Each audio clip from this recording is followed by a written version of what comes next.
پس در این بخش ششم واجب بودن روزه. سوال اولینی که بود برکی روزه ماه رمضان واجب است. و روزه بر هر مسلمان بالغ و عاقل و توانا واجب است، چه مرد و چه زن باشد، که مرد و زن به سن سال بلاغت رسیده باشند، با عقل باشند، توانا باشند و مقیم باشند، مسافر نباشند و خالی از هر گونه مانعه ها باشند، بر آنها واجب است. پس سوال میشه که خالی بودن از مانعه ها چی معنا دارد؟ یعنی کسی که در حالت نباشد که او را از این عبادت روزه منع کند، مثل زنان حیض و نفاس و مانند اینها. پس نشانه موجود یا که بودن عقل در چیست؟ پس نشانه قدرت عقل این فرق کردن یا که فرق گذاشتن بین چیزهاست، با عقل تمیزش. چون اگر انسان عقل نداشته باشد نمیفهمد و نه درک میکند، نه حسیاتی دارد. این هنگام برای او نه نماز، نه روزه، نه حج، نه زکات چیزی بر او فرض نیست. برای همین سوال نوبتی میشه که آیا بر شخص دیوانه روزه کفاره واجب است؟ نه، بر شخص دیوانه نه روزه واجب است، نه کفاره آن واجب است، چون وی اصلا مکلف نیست. چون رسول الله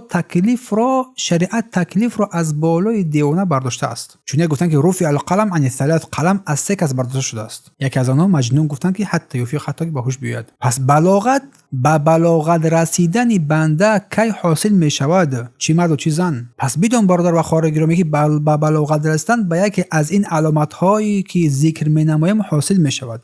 یکی از اینها را اگر که در خود دیدی یا که در فرزندان مشاهده کردی، بدون که انسان به بلاغت رسیده است. اول سن سال 15. هر کی 15 رسید وی بالغ است. دوم پیدا شدن موی زیر بغل یا که زیر ناف، زیر شرمگاه. سوم برآمدن منی، چی در خواب احتلام شود چی در بیداری. چهارم که خاص زن هاست حیض دیدن. یکی از این در بندگان پیدا شده بودند که وی روزه‌دار است. پس آیا بلاغت رو میتوان با این سن سال محدود کرد؟ پس بلاغت رو با بلاغت رسیدن رو با سن سال معین محدود کردن نمیشود. اما کسی که 15 ساله شد، چی پسر چی دختر، الکی وی بالغ شده است. اما از 15 سال پایین با شرط‌های زیرینی که بالایی که بیان کردیم با آنها فهمیده میشود.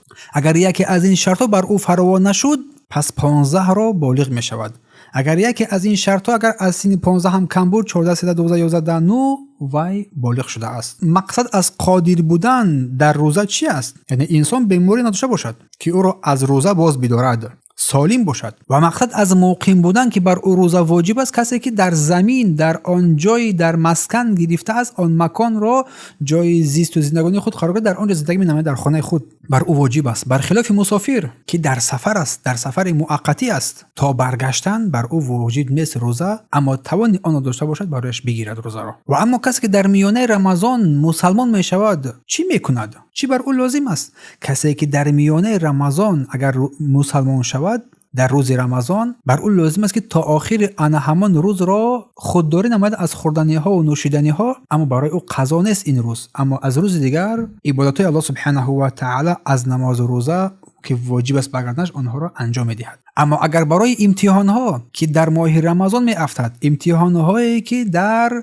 مکتب و دانشگاه ها قرار میگیرد، برایشون اگرچند دشوار هم باشد، آیا روزه رو خوردن برایشون جایز است و حکمش چیست؟ پس برای امتحان ها در رمضان افطار کردن این جایز و روا نیست، زیرا انسان ممکن است که در شبانه درس بخواند و سحرگاهان درس بخواند و ضرورت افطار کنی را هم ندارد. اما کسی که با این سبب ها در گذشته رمضان روزه را ترک کرده بود، باید چی کند؟ اول توبه میکند و بر او هم قضا لازم میگردد آن روزایی که خورده بود، زیرا که قصدن بدون عذر این روزه ها رو ترک کرده بود، سهلگاری کرد. اما سوال نوبتی، آیا برای کارگران اگر روزه برایشان سخت شود افطار کردن جایز است یا نه؟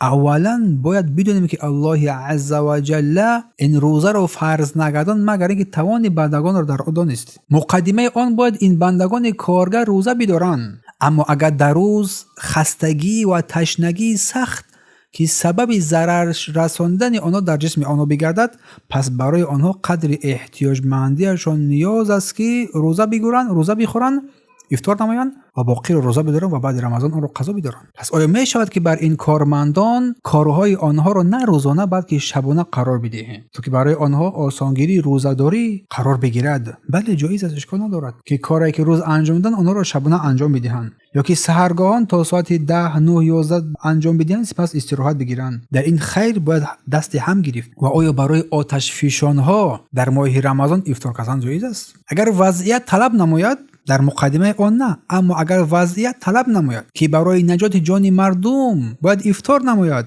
و مردم رو بخشش کند و آنها رو نجات بدهد، برایش جایز است که روزه رو بخورد و قضای آن برایش لازم می‌گردد. پس اینها رو خوب در یاد بگیرید تا اینکه فراموش هم نکنید.